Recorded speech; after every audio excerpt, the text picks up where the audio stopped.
আসসালামু আলাইকুম প্রিয় দর্শক, welcome back to my channel. সবাই কেমন আছেন? আশা করছি ভালো আছেন। তো আজকে আমি আবারও হাজির হয়ে গেছি একদমই ইউনিকভাবে কচু শাকের রেসিপি নিয়ে। তো ভিডিওটি প্রথম থেকে শেষ পর্যন্ত দেখার অনুরোধ রইল।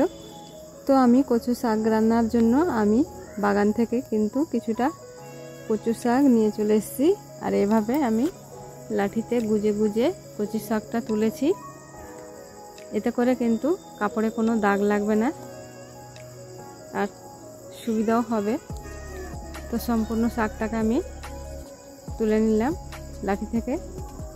এগুলোকে এবার আমি এই আগাড়িটাকে ছিঁড়ে ফেলে দেব, দিয়ে এবার এগুলোকে আমি কুচি কুচি করে কেটে নেব।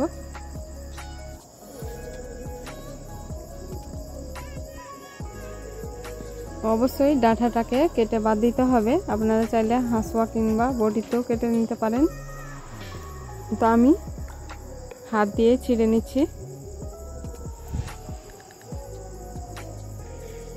তো এগুলোকে এবার আমি কুচি কুচি করে কেটে নেব। চাকু দিয়ে আমি কেটে নিচ্ছি। আর কি বলবো বন্ধুরা, এভাবে কচু শাক রান্না করে খেতে এতটাই টেস্টি যে মাছ মাংস ছেড়ে কিন্তু কচু শাক দিয়ে পেট ভরে ভাত খাবেন।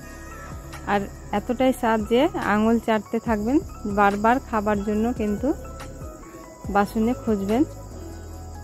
এতটাই টেস্টি আর এতটাই মজাদার হয়েছে কচু শাকগুলো। তো সম্পূর্ণ শাকটা আমি কেটে নিয়েছি। এবার একটা ঝাড়নিতে তুলে নিলাম, দিয়ে এবার আমি এগুলোকে খুব ভালো করে ধুয়ে নেব।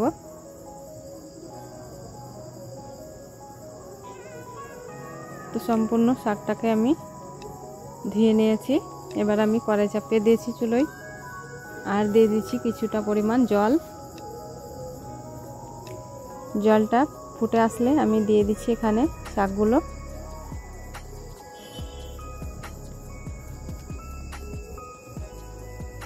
তো বন্ধুরা, সম্পূর্ণ শাকটা আমি কড়াইয়ে দিয়ে দিলাম, দিয়ে এবার আমি ঢাকা দিয়ে দেব।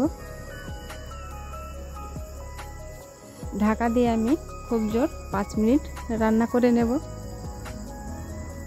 তো এদিকে শাকটা সিদ্ধ হতে থাক, আর এদিকে আমি কিছুটা পরিমাণ নিয়েছি কাঁচা লঙ্কা, রসুন, আর এখানে নিয়েছি আমড়াটাকে ছিলে নেব। আর এদিকে কাঁচা লঙ্কা আর রসুনটিকে বেটে নেব। তো এদিকে শাকটাকে আবারও ঢাকা খুলে নেড়ে দেব। শাকটা কিন্তু অলরেডি সিদ্ধ হয়ে গেছে, আর জলটাও কিন্তু শুকিয়ে গেছে। তো এই পর্যায়ে আমি নেড়ে দিচ্ছি চারিদিক থেকে। সাইডগুলো এভাবে চামচ দিয়ে এক জায়গায় করে দিচ্ছি, দিয়ে আবারও কিছুক্ষণ ঢাকা দিয়ে দেব। আর এদিকে আমি আমড়াগুলো ছিলে নিয়েছি, ধুয়ে নিয়েছি। আর এদিকে রসুন আর কাঁচা লঙ্কাটাকে আধা চেয়া করে আমি বেটে নিয়েছি। এবার এগুলোকে দিয়ে দেব শাকে,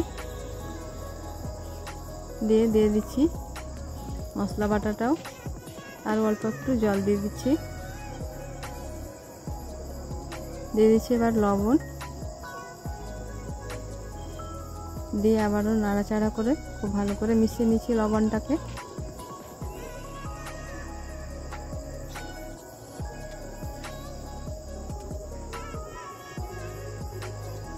তো বন্ধুরা, খুব ভালো করে মিশিয়ে নিলাম। এবার আবারও ঢাকা দিয়ে 1 থেকে 1.5 মিনিট আমি রান্না করে নিচ্ছি। তো 1.5 মিনিট পর আমি ঢাকা খুলে আবারও নেড়ে দিচ্ছি, আর চামচ দিয়ে এইভাবে নাড়াচাড়া করে একটু ঘুটে নেব। আপনারা চাইলে এই কাজটা ডাল ঘুটনা দিয়েও করতে পারেন। তো আমি চামচ দিয়েই কিন্তু এভাবে ভেঙে ভেঙে আমড়াগুলোও আমি ভেঙে দিচ্ছি, আর শাকটাকে থেতো করে নিচ্ছি। চামচ দিয়ে কিন্তু খুবই সুন্দর হবে শাকটাকে ময়াম করা। তো এই পর্যায়ে দেখতে পাচ্ছেন বন্ধুরা, শাকটা কিন্তু একদমই ময়াম হয়ে গেছে। এবার আমি শাকটাকে নামিয়ে অন্য বাসনে রেখে দেব। দিয়ে এই কড়াইটাকে ধুয়ে আবারও চাপিয়ে দিয়েছি। কড়াইটা গরম হয়ে আসলে দিয়ে দিচ্ছি অল্প পরিমাণ সরষের তেল।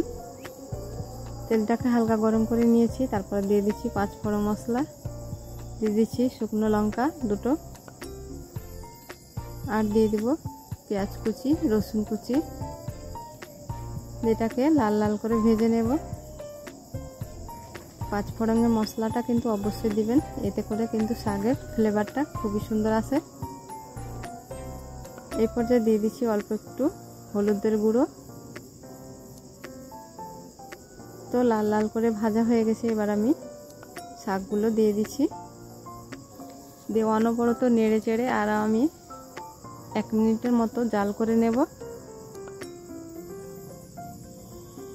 তো বন্ধুরা দেখতে পাচ্ছেন শাকটা কতটা লোভনীয় লাগছে, তেলে দিয়ে দেখে যতটা লোভনীয় লাগছে খেতে কিন্তু তার থেকে ডবল একদম মজার হয়েছে।